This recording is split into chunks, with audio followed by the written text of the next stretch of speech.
Today's Mercedes-Benz interview of the day brought to you by Mercedes-Benz Dream Days.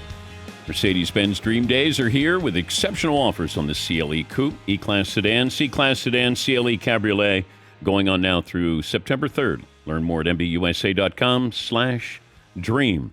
Hall of Fame coach, special advisor to NBA basketball operations, and won 5 titles at Duke, 8-time Coach of the Year. Mike Krzyzewski back on the program. Good morning, Coach. How you doing? Good morning. Yeah, it's always good to spend time with you. I was wondering about with all the Olympic teams that you had, how do you divvy up playing time to keep everybody happy? Well, the only way everyone's going to be happy is if we win. You know, that's what I would tell each team. The only thing anyone will ask you, did you win? And so don't get caught up in minutes, shots, or whatever. Just be consumed with winning. And we actually had each guy pledge that they would do anything that we wanted them to do to win. And then I tried to get into like a 9-man rotation, sometimes 10. And I pretty much had a starting unit the whole time in 4 of the 5 championships. And then another unit, not a complete unit. I never sub 5 for 5. And Dan, I think a big thing is for the really tough games, you have to have a closing unit that would be a combination of the two. And that formula will work really well. And I mean, guys like Tayshaun Prince, Michael Redd, Carlos Boozer, even Anthony Davis, they didn't play that much, Anthony, when he was a young player. And there are going to be 2 or 3 guys who either won't play or will not play that much. And but I think you got to get to that quick. When you're building a roster, though, and you're playing a different style of basketball, how much does that factor in of international play as opposed to NBA play? Yeah, big time. You know, there's a huge difference in how the game's administered. You know, the ball's different. I know you as a shooter or a professional shooter, you would have to have time to get it.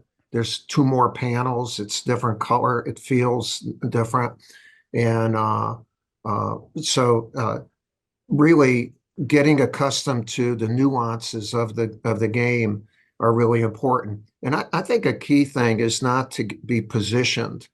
You know, one thing about our country, we have probably the most positionless players. In other words, you know, like a closing unit in London for me was Durant, Kobe, LeBron, Carmelo, and Chris Paul. And Chris didn't play the point. Kobe or LeBron would have it. I think I could have coached those guys to a gold. I'm just saying. Well, you could have coached them. That doesn't mean you would have won with them. Yeah, I would have. I think I would have. Coaching them would. But anyway, I think I never got caught up in position, except like the big guy. If you were facing, usually Serbia had really strong big guys. We had to have a really tough center in there at that time. The mentality of Kobe versus Michael Jordan in practice at the Olympics, is there a discrepancy? Like, is there similarities that they sort of attacked when they came in, that practice was a game to them? No, I think they're probably 2 of the most similar great players in the history of our game. I mean, and one, they really, you know, they were just super talented, but they were also incredibly prepared. And I don't think anybody was any more competitive than those 2 guys. You know, so they were that all the time. That was their personality. And when they were on the court and it meant something in practice or in a game, they were all business. You know, they wanted to be great, not good. I mean, they wanted to win, but and they wanted moments. They were never afraid of a moment. They craved moments. I knew that more about Kobe because he was on 2 of our teams and I was the head coach. And if it was a tough moment, he smiled. Like, all right, this is what I prepared for. That other stuff was pretty easy, but this is who makes me. And he came through all the time. What Olympic team had the biggest impact on you, whether it was coaching or personally? Well, I was an assistant on the dream team, so I saw the magnificence of those guys and their professionalism and how they brought the NBA culture at that time into the Olympics. The teams I coached, starting with the Beijing team in 2008, the first team is always a little bit more special because you haven't done it before, and we had not done it for a while as a country. And then a number of those guys, then five of them played again in 12. And then when we won the world championships in Istanbul in 10, Durant was the star, and we had a lot of young players, and five guys from that team were on the 2012 team. So a key word that Jerry Colangelo, who ran USA Basketball, and I embraced was continuity. And those guys gave it. And that's what LeBron is giving right now, and Kevin, Anthony Davis. Steph, a lot of people don't realize Steph was part of two of our world championships in 10 and 14. So he understands international ball, and he wants to win a gold medal. Having those four veterans is huge as far as the continuity aspect. Talking to Mike Krzyzewski, go back to the Dream Team, and it felt like there was like tangible moments where Bird and Magic and everybody else realized that all of a sudden Mike was the new sheriff in town, and that there was almost this begrudging handoff of that guy's the best player in the world. Well, they weren't at the same age at that. Jordan was more in his prime, although he's always in his prime, and I shouldn't even said that. He was Jordan then, and where Larry was really had a lot of back problems then, and Magic had been all out for a year, and so not that they were at his level at that time, but if they were in their prime, all three of them, I'd take those three guys to start any team. If you could pick one of those three, that one would go to Duke when you were there.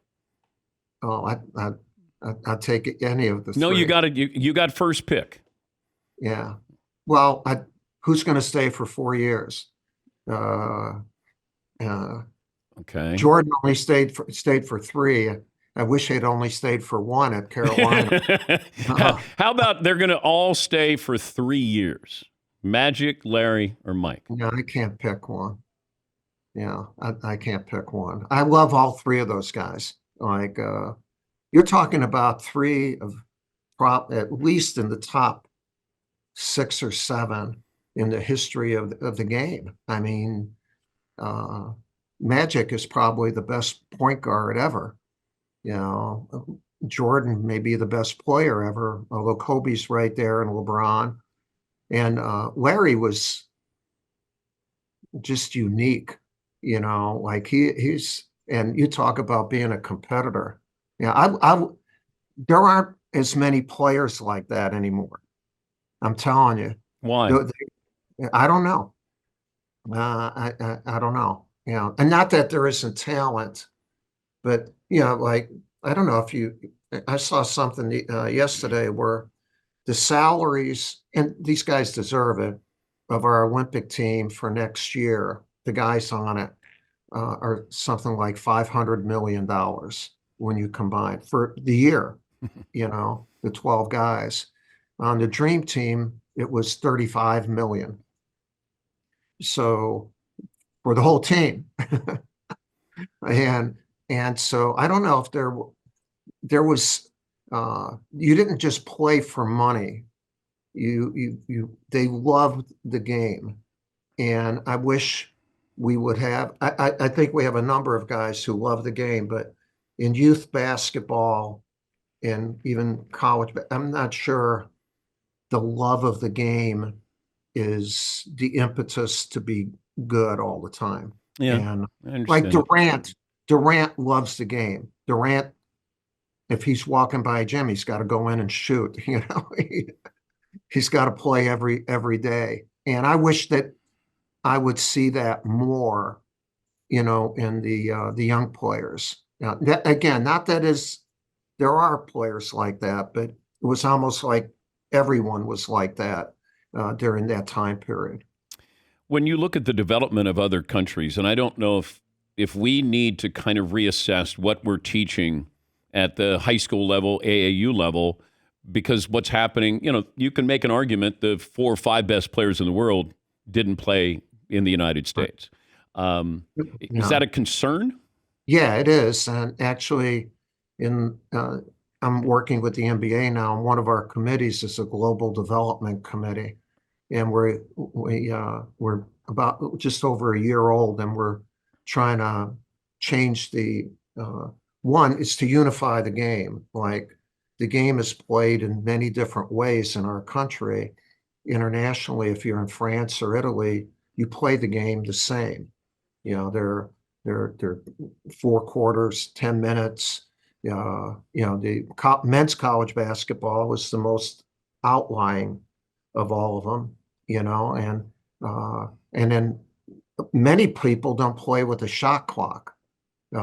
Many states don't have a shot clocks, and that's a mistake because you have to learn to play the game. The only way you learn to play the game is to have plays and play. So we're trying to unify that and change how the young American player is being taught and uh, and coached.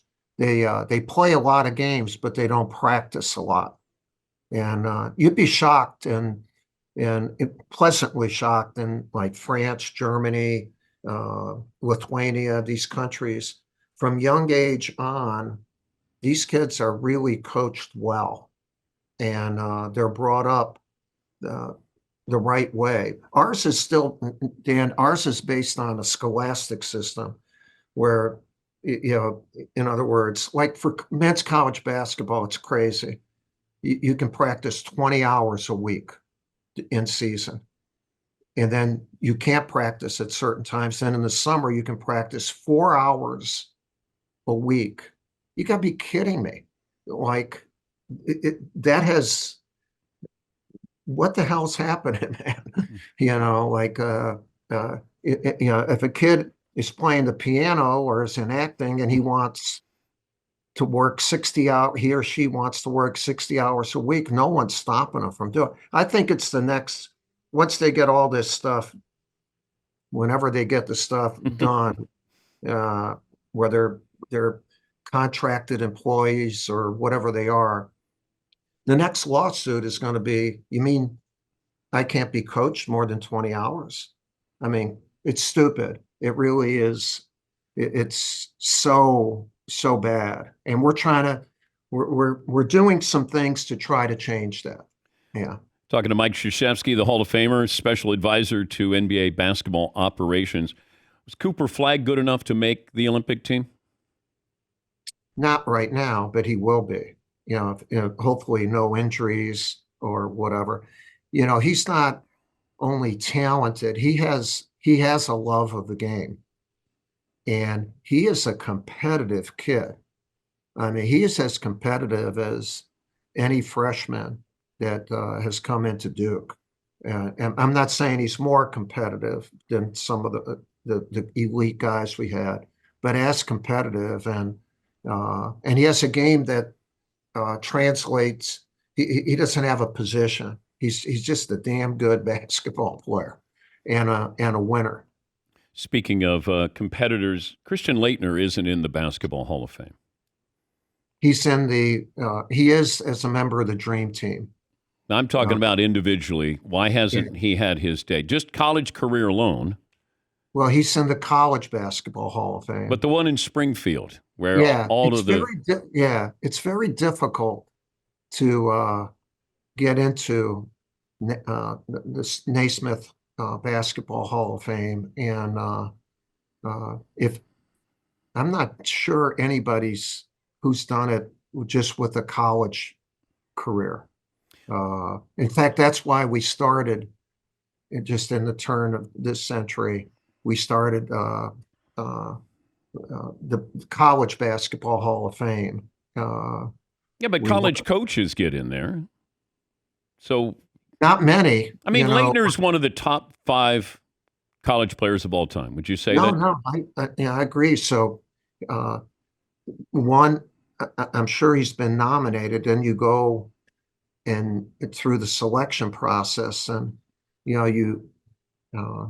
if the things would be given more to an NBA player consideration than a collegiate player. Yeah. And so that competition then is with probably somebody who had a 15 to 18-year career, was all NBA 5 times. But I agree with you. I mean, Christian was the winningest player we've ever had at Duke. He was the most competitive. And don't you just want to hear that speech when he gets inducted? It'd be a good one. And I can just say him coming up and he said, this is a great honor. And I want to thank Dan Patrick. And he should. Yeah. Are you only saying that because you want, him to be recognized? Yeah, to be recognized. I'm surprised more don't recognize me in their whole. I'm like when Jordan was up there, I thought I'd get a shout out from him. I mean, he roasted everybody. I thought he would give me a shout out, but yeah, I guess that's partial for why I want Christian. Well, Christian, Dan, Christian really understood the game, and he does some coaching now in camps and clinics and stuff like that. But he had a long NBA career as well. I mean, it wasn't decorated, but still. Yeah. Which takes away then from the consideration. In other words, if it's a continuance of the excellence, and so it doesn't add that you were in the NBA. It's were you an all-star? Were you all the did you make the first team defensive teams? Like it's very difficult to get into the Naismith Hall of Fame. It really is. And that's not a knock on Christian, obviously. I love Christian, and he made me a hell of a coach. Yeah. He helped you get into the Hall of Fame, Coach. He did. As for a coach to get in, we got a lot of help from a lot of players. I was wondering about when the Lakers were talking to Dan Hurley. Yeah. And you were advising the Lakers, I believe, consulting? No. Rob Palenka and I are friends, but no, I wasn't consulting. So you didn't have any say in Dan Hurley or JJ? No, I never talked to the Lakers about Danny. And Danny, and actually I was on the phone with Danny last night for about an hour about changing college basketball. And Danny and his family, they're he doesn't need to change it. He's winning, Coach. No. You have to always look at improving it. Yeah. But no, I talked to Palenka, Rob and JJ during that process. Of course I did, it'd be that would be wrong if I didn't, but I wasn't a consultant. Okay. Yeah. I mean, that's taken it a little bit too far. Giving you a little too much credit there. Is there anything interesting in the office? Is this like the main office where you have all the awards and like people can come in and see how great you are? This is my conference room. I still work at Duke. You should come in my office. I don't have all that busy stuff that you have on your desk. I have really like accomplishments that your desk is a wannabe. My desk is a B. Okay. Fair enough. Fair enough. If I came in your office, I would probably steal something. We have cameras. No, it doesn't matter. I'm out the door. I'm going to... Maybe I would take your high school jersey. Didn't you lead the city of Chicago in scoring? So you probably had that framed there in your office. Just the Catholic League. Okay, but you still led the Catholic League in scoring. Right. Yeah. But no, I don't have any high school things up. Okay. But, okay. I have West Point things, USA, Duke, and my office is pretty neat. Yeah. And and you're invited to come at any time. Anytime. Yeah. Anytime. Anytime. You have to have somebody in the office with you while you're here. Well, why not you? No, well, I may not be here. Yeah, like that's why I say anytime.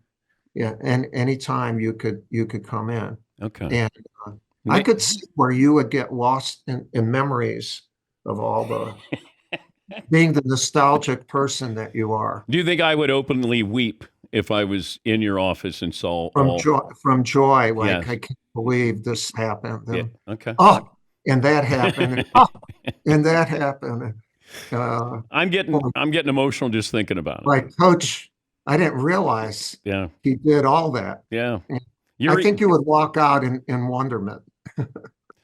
Well, I'm glad you're doing well, and always Doing great to great. talk to you. So By the way, I'm headed off to Napa. I host the V Wine celebration there. It's raised in the last 25 years, 160 million to fight cancer, and we're going to raise probably 12 to 15 million awesome. this weekend. It's a great event in Napa Valley. It's a little late notice for me to go, but I know what you're doing. Like, is this a fake invite? Yeah. Do you ever drink wine? Yes, I do. Okay. Yes. Specials like red, white cabs, Sauvignon Cab, Blanc. Pinot. Okay. Yes. Wait, did you say South Bronx? No, Sauvignon Blanc. Oh, I thought you said South Bronx. I'm like, South Bronx. Do your bottles have corks? Yes, they do. Okay. But you can get like Australia. I mean, they have the twist No, off. they do. And there's nothing wrong with that, Coach. No, in fact, that shows me you know a little bit more than I thought you knew about wine. Thank you, Coach. And you know who you should get on the show who's become a great friend and really knows wine from coaches is Greg Popovich. He doesn't. I've been trying for 20 years to get Pop. He doesn't do this stuff. Yeah, he's a great guy. Oh, I hear that, but I'll never know that. So I'm going to take your obviously word. A great coach. Put in a good word for me. We'll talk just wine. I won't talk anything else other than wine. He'll knock your socks off with wine. Safe travels to Napa. And thanks again for the faux invite. And you know, I'm going to take pictures of my office and send them to That'd be nice. That'd be nice, Coach. It'd be like a wish list, a dream. Yeah. Like, you know, those places that you have not visited before. Yeah, winners. Yeah. Yes, you're right. Thank you, Coach. That's Mike Krzyzewski, won 3 gold medals as Team USA's head coach.